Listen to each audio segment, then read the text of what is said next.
অশ্বঘোষ ছিলেন কুষাণ যুগের বিখ্যাত সাহিত্যিক ও বোধাচার্য।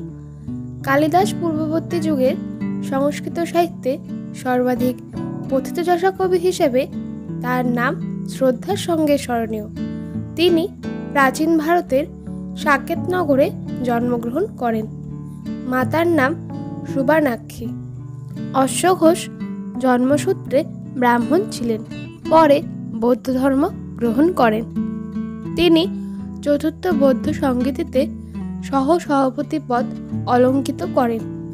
তার রচিত উল্লেখযোগ্য গ্রন্থগুলি হল সারিপুত্র প্রকরণ, সুন্দরনন্দ, বুদ্ধচরিত, বজ্রসূচি, গণ্ডীস্তব গাথা। তার সর্বাধিক উল্লেখযোগ্য গ্রন্থ হল বুদ্ধচরিত, যেখানে গৌতম বুদ্ধ সম্পর্কিত নানা অলৌকিক কাহিনী ও অবিশ্বাস্য জনশ্রুতি চিত্রায়িত